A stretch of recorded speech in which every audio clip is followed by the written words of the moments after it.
I mean, I don't mind. I'll take a fine. I don't really care. Fred VanVleet just exposed the biggest problem in the NBA. 30 teams make up the National Basketball Association. Every team is the other's adversary. But if there's one thing on which everyone can agree, it's that the NBA has a referee problem, right?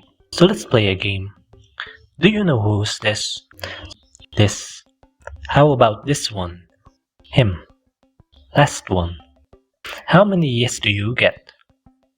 The point is that if a casual fan somehow recognizes them, then perhaps there's something fundamentally wrong with the NBA officiating. And finally, one of the players stands up to them. March 8, 2023, after the Clippers vs Raptors game, last year's All-Star Fred VanVleet does a post-game interview, and what happens next gave the NBA another problem to deal with, if it's not an existing one. Clearly pissed and disappointed about the game, this is what Fred VanVleet said. Definitely in the third quarter there. I mean, I don't mind. I'll take a fine. I don't really care. I thought, Ben Taylor was fucking terrible tonight. I thought that most nights, a couple of out of the three, there's one or two that just fuck the game up. And it's been like that a couple games in a row. Denver was tough, obviously. You come out tonight, you're competing pretty hard. The third quarter, I get a bullshit tech, changes the whole dynamic of the game, changes the whole flow of the game. And most of the refs are trying hard. I like a lot of the refs are trying hard. They're pretty fair.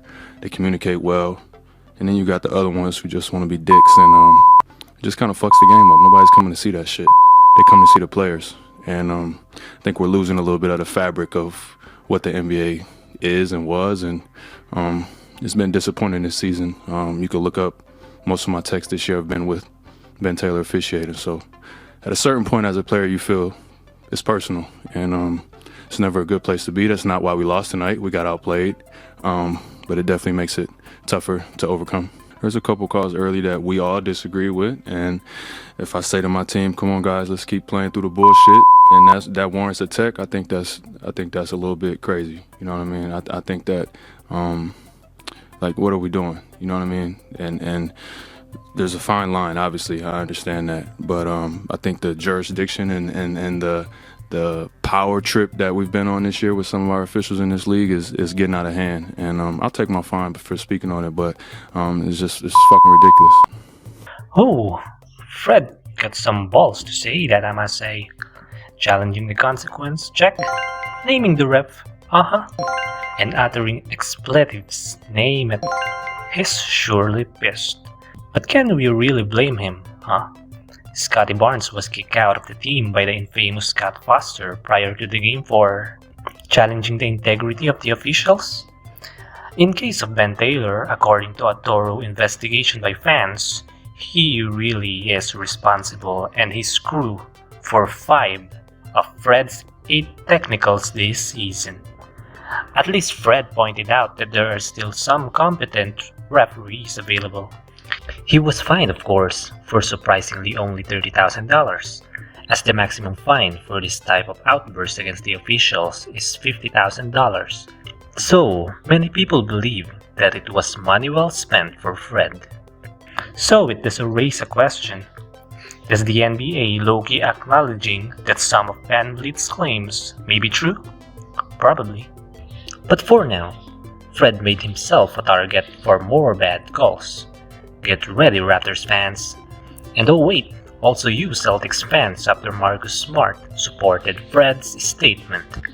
I don't know if you guys seen Fred VanVleet's interview. That's all I'm going to say. Obviously, it lets you know that I'm not speaking out of my butt, and I'm not the only one that feels that way. So I'm going to let Fred do all the talking for me. I wish this exposing job by a known player will finally push the NBA to hold the referees accountable. Because there's just too many evidence about the referee problem, like this uncalled LeBron game-winning foul, or the uncalled Westbrook Embiid foul, or this one that I watched last time where Jaylen Brown was fouled and was able to get 2 free throws even if they were not in the penalty. He even didn't attempt to shoot prior to the foul. There's a lot more that I didn't even mention, like the betting accusations or the claims of Tim Donaghy. So, will the NBA referees then show signs of improvement after this? As fans, we do not expecting anything, but we do hope.